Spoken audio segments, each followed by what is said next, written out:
Todos conocemos la película Scream y a ese personaje muy famoso llamado Ghostface, que se hizo muy famoso en la década de 1990 cuando principió esta franquicia. Pero ¿sabías que esta película Scream está inspirada en un asesino en serie que realmente existió? Esta es la historia de Danny Rowling, un asesino en serie también llamado como el Destripador de Gainesville, que aterrorizó a aquellas jovencitas estudiantes en esa época de 1990. Algo espeluznante, algo tristemente desgarrador para las víctimas que sufrieron en manos de este asesino en serie. Sin más preámbulos, continuemos. Pero ¿quién era Danny Rowling? ¿Por qué aterrorizaba a las jóvenes? ¿Qué lo llevó a cometer tales actos de barbaridad, tales actos depravados, podemos decirlo también? ¿Qué lo llevó a cometer estos hechos tan horrorosos? Y también cómo la vida de este asesino en serie inspiró al guionista o al creador de la película Scream para sacar esta película. Eso es lo que vamos a analizar en este video. Danny Rowling nació el 26 de mayo de 1954 en Shreveport, Luisiana, esto en Estados Unidos. Nacido con el nombre Danny Harold Rowling.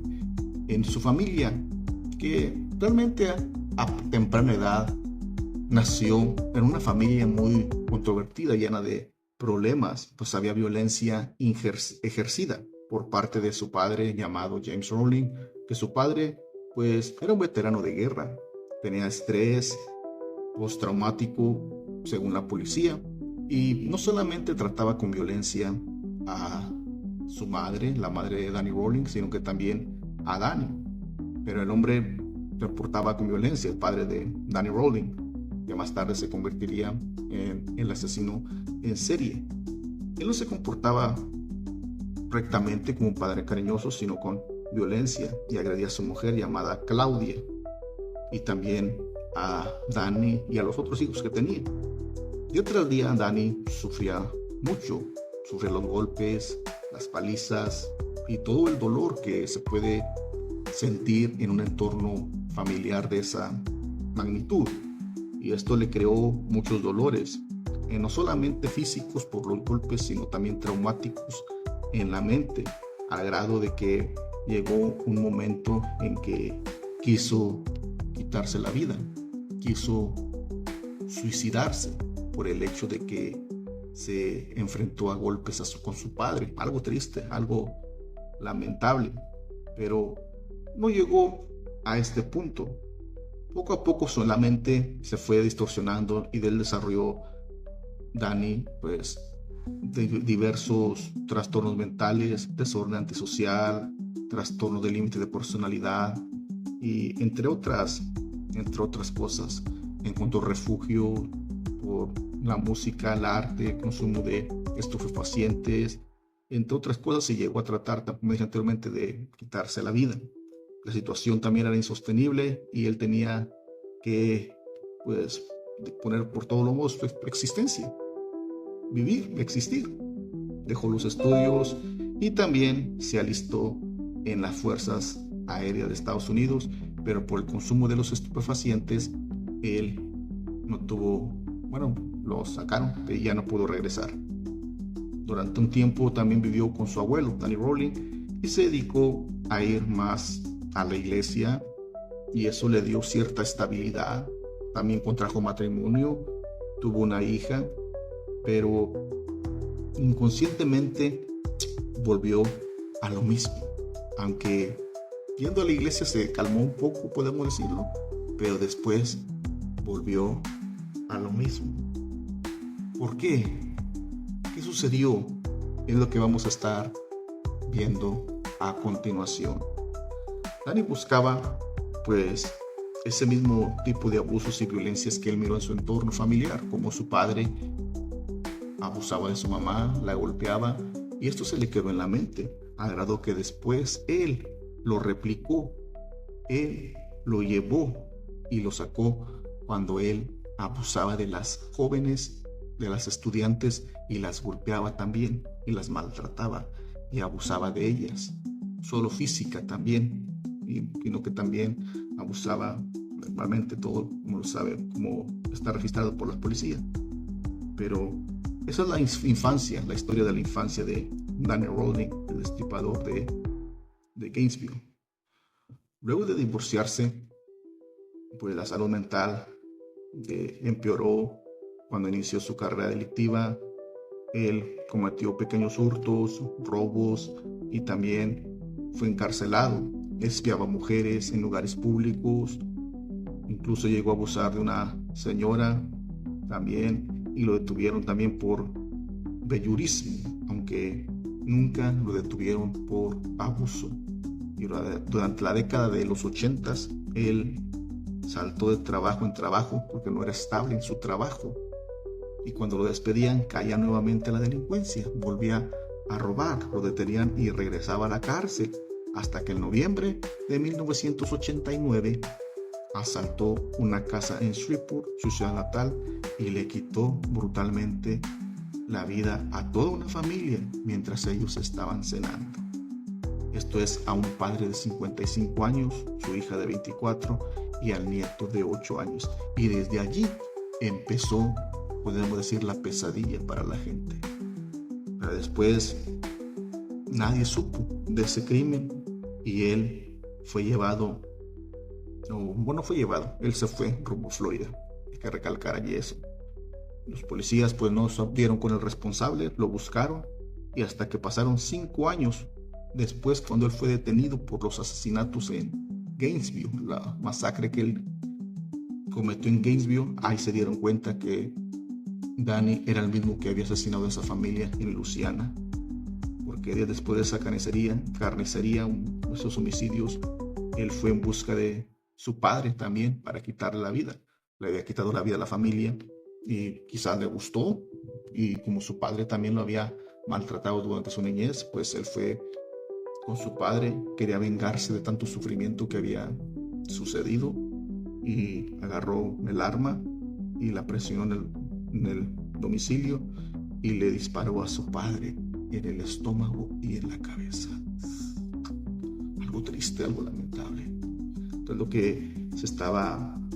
lo que sucedió, porque el padre, como dijimos anteriormente, abusaba de ellos verbalmente, físicamente, los golpeaba, y ya después de crecido, Danny Rolling le quitó la vida a su padre por venganza. Y esto después de haberle quitado la vida a una familia. Digamos, pues le gustó quitar la vida. Y que supuestamente hay registros que no lo mató, le disparó en la cabeza, pero no lo mató. Hay registros. Solamente que perdió un ojo, se quedó sordo de un oído, y el padre lo denunció por intento de homicidio, pero él emprendió su vida y llegó hasta la Florida, a Gainesville, donde comenzó, podemos decir, su fama criminal, donde comenzó toda esa fama criminal. Y ahí fue donde comenzó la vida de Rolling. Y entonces, para esa fecha de los 90s, cuando él estaba obteniendo esa fama perversa, fama criminal, y dándole la vida a las jóvenes, también el guionista de la película Scream, pues le gustó, quedó fascinado por la idea de Destripador de Gainesville, que se inspiró para crear la película Scream, y fue todo un éxito. Pero eso vamos a mirar más adelante. Vamos a continuar ya con lo que sucedió en los años 90, cómo alcanzó esta fama depravada para convertirse en un asesino en serie. Dijimos que mató a la familia y le gustó, y fue por su padre, aunque lo dejó herido solamente, y quedó sordo, pero su padre lo denunció por homicidio. Pero corre el mes de agosto del año 1990 y las estudiantes, una llamada Christina Powell y otra Sonia Larson, estaban muy ilusionadas por ir al colegio. Iban a comenzar a cursar la Universidad de Florida ellos decidieron alquilar un departamento ahí fuera del campus universitario para complejo en el llamado Williamsburg Apartments en la ciudad de Gainesville. La idea de que vivieran lejos del área de estudiantes no convencía a los padres, pero luego que el lugar fuera conocido por los bellos paisajes, bajos índices en delincuencia, pues todo estaba bien antes de la llegada de Rowling. Pero no se imaginaban lo que les esperaba. No se imaginaban los que les llegaba. Y todo parecía bien. Había hospitalidad hacia miles de chicos, miles de jóvenes que llegaban a estudiar a ese campo universitario para iniciar una carrera. ¿Qué podía pasar? ¿Qué podía salir mal? Nada podía salir mal. Nadie se imaginaba lo que se venía. Okay. Entonces, pero pocos días después de la mudanza, de que se mudaran, los familiares de ambas comenzaron a inquietarse. No lograban comunicarse con ellas. Las adolescentes tenían entre 17 y 18 años. Estaban por ingresar apenas a la universidad. Pero no devolvían las llamadas. Finalmente, en agosto del 26, para ser más exactos, los padres de Powell decidieron trasladarse al departamento. Fueron a buscar a su hija, puesto que no contestaba. La pareja golpeó la puerta y, como no obtuvieron respuesta, pidió ayuda a un empleado del mantenimiento. Desde adentro, y como emanaba un olor penetrante, sonaba música a volumen.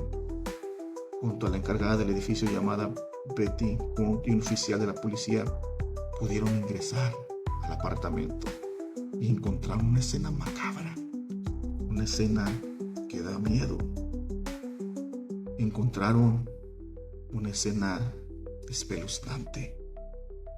Cuando el empleado entró, dijo: lo seguí, vi una de las jóvenes en la cama, podía ver que estaba en una posición extraña. Yo simplemente di la vuelta y me salí. Esto contó años después la encargada de declaraciones de la cadena ABC News. Esto lo dijo un trabajador de mantenimiento que bajó corriendo de las escaleras gritando y se vomitó. ¿Qué tan macabra puede haber estado la escena? Algo horrible.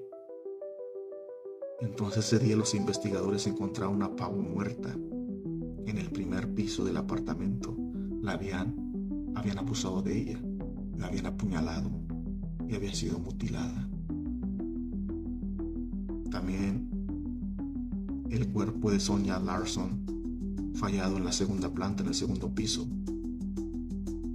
con tajos en sus brazos, en el torso. Sonia estaba además en una posición medias extraña. Le habían quitado la ropa, estaba recostada en la cama con los pies en el suelo y el pelo peinado como un abanico sobre la cama. También se encontraron restos de jabón en su cuerpo y el perpetrador había usado cinta adhesiva con el que había cometido el crimen en ambas víctimas. Hasta se había duchado en lugar de tras los homicidios, luego de cometer los homicidios. Algo espeluznante. Se había bañado, había cometido los homicidios y había dejado los cuerpos allí en forma extraña, con el propósito de que la policía los encontrara, burlándose de ellos. Una mente depravada solamente podía hacer eso. Una mente, pues, que ya está fuera de sí. Si le disparó a su padre, podemos decir, ¿qué no puede hacer con estas víctimas? También los familiares, los oficiales, encontraron más detalles inusuales. Un investigador del departamento de la ley de Florida descubrió que el sospechoso había entrado tras insertar un destornillador en la ranura de la puerta. Eso lo encontró Don Mines, que fue un investigador del departamento. Y también, con estas pocas pistas, la policía local de ahí de Gainesville comenzó a temer que se cometieran más homicidios. Y la premonición pues hizo realidad. al día siguiente. Entonces, Krista Hoyt era una aspirante a policía que se desempeñaba en la oficina del sheriff del condado de Alachua mientras ella estudiaba. Y la noche del 26 de agosto no se presentó a trabajar. 2 oficiales fueron a casa a buscarla y también la escena los horrorizó. La muchacha también había sido abusada. Ya van 3. ¿Quién fue la otra? Krista Hoyt. Y la tercera, porque era una aspirante que se desempeñaba, quería ser una estudiante que quería ser policía mientras estaba estudiando. Bueno, se desempeñaba mientras como aspirante a policía. Entonces no se presentó a trabajar el 26 de agosto y 2 oficiales en una casa fueron a buscarla y la escena también fue horripilante. Había sido abusada también. Fue apuñalada, fue mutilada, fue decapitada. Creo que describir todo esto hasta da pánico o escalofríos. Pero su cuerpo había sido colocado en una posición singular, sentada con los pies en el suelo y el torso inclinado hacia adelante. Había sido cortada, además desde el esterón hasta el hueso público. Pero este no fue el último caso. No, había más. Porque la policía no podía encontrar al verdadero culpable. Y había más. Por ejemplo, el 28 de agosto, 2 días después, solamente 2 días después, Tracy Paules, así en español para decirlo, y Manny Tawada también fueron encontrados muertos en su vivienda. Eran 2 jóvenes de 23 años que habían sido amigos desde la escuela secundaria y comenzaron a vivir juntos. Él soñaba con ser un gran arquitecto y ella aspiraba a convertirse en una abogada, pero sus planes estaban por cambiar, pues llegaría el destripador de Gainesville a interrumpir esos planes, porque las autoridades infirieron que el muchacho Manny Tawada, él había sido atacado primero, y después de que el perpetrador interrumpiera en ese lugar, la policía encontró a Paules en el piso de su sala de estar. Al igual que los cometidos o los crímenes anteriores, ella había sido abusada y también estaba en una posición extraña. Tenía jabón en la parte inferior de su cuerpo, además restos de cinta adhesiva en las muñecas y en la boca. Luego de estos homicidios, pues el temor se propagó no solamente de los padres de los jóvenes, sino en todas las jóvenes que estaban estudiando en esa ciudad, en ese lugar. Los padres estaban preocupados por sus hijos y las estudiantes, especialmente las jóvenes, pues también estaban preocupadas por la magnitud de crímenes, pensando que ellas quizás serían las siguientes, porque fue de tal magnitud, fue en solamente días, 5 homicidios en días, 4 jóvenes y Manny Tawada, que vivía también allí, juntamente con su pareja, cuando comenzaron a vivir juntos. Por esa magnitud, por esa de crímenes, pues la policía comenzó con más rapidez a llamar a agentes de todo el estado para ayudar a dar con el culpable, que antes solamente estaba trabajando la policía de Gainesville. No le habían hecho mucho caso a vamos a decir, a este crimen. No le habían hecho mucho caso, no le estaban prestando mucha atención. Sin embargo, la magnitud de crímenes fue tal que los medios también nacionales la prensa también tuvo que involucrarse. Entonces, ¿qué sucedió? A medida que se sumaban más muertes, los investigadores pudieron sacar algunas conclusiones. El asesinato o los asesinatos cometidos y el responsable entraba siempre a las casas por la puerta trasera y todas las viviendas estaban cerca de un área boscosa del bosque. Se dieron cuenta además que el homicidio cometido contra Krista Hoy, dice, un banco cercano había sido robado también ese día. Más tarde, esa noche, un agente notó que un hombre que caminaba hacia el bosque. Los oficiales siguieron su rastro y llegaron a un campamento improvisado. Su nombre era Ed Humphrey y lo culparon a él. Pero, bueno, ahí no encontraron primero no lo encontraron al sujeto, pero hallaron el destornillador junto a una bolsa con dinero, con cassettes, con una cinta. La policía había reunido la evidencia y en ese momento pues no lo relacionaron con los crímenes, pero después como ya estuvieron convencidos que había sido él. Días después, este joven tenía 18 años, el que había sido arrestado. También había sido acusado de agredir a su abuela.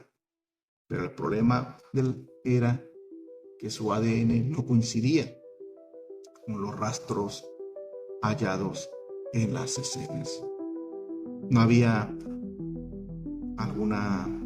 no conformaba, y si no daban, pues no era el culpable, porque había ese problema que la sangre no coincidía con los rastros hallados en la escena. Y para peor, Humphrey todavía estaba bajo custodia cuando los investigadores descubrieron más muertes en Gainesville.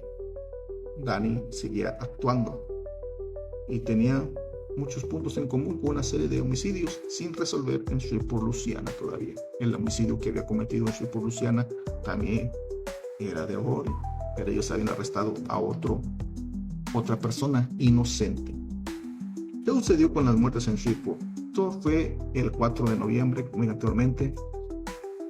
Fue meses antes de la muerte de la zona universitaria, unos 55 años, como dije anteriormente, y Julie Grayson, la esposa de 24 años, y la hija y el nieto de 8 años, son los que fueron asesinados de forma brutal en su casa. Pero los cuerpos también habían sido encontrados de forma similar en las mujeres de Gainesville. Pero los investigadores analizaron la sangre del perpetrador de Shreveport y encontraron que coincidía con el tipo B del mismo homicida que estaba cometiendo los crímenes en Florida, en Gainesville. Entonces ahí se dieron cuenta que tenían el mismo homicida, el mismo, y quedaron impactados al conocerse las muertes de las jóvenes universitarias y llegaron a la conclusión que había sido Rowling, porque un hijo de un oficial de la policía y un aspirante a cantante de música country, Rowling había transitado una infancia con su padre abusivo, como dijimos anteriormente, y problemas de sociabilidad en la escuela de tercer grado. Cuando era adulto fue destituido de la Fuerza Aérea, también por drogas, alcoholismo, etc. Y esto fue lo que le había sucedido. Bueno, eso ya lo miramos. Fue acusado de los cargos de homicidio y también todo ello. Eran personalidades diferentes y él también se declaró culpable. Luego también Rowling fue interrogado también y él se declaró culpable en su juicio, cuando había tenido diferentes personalidades.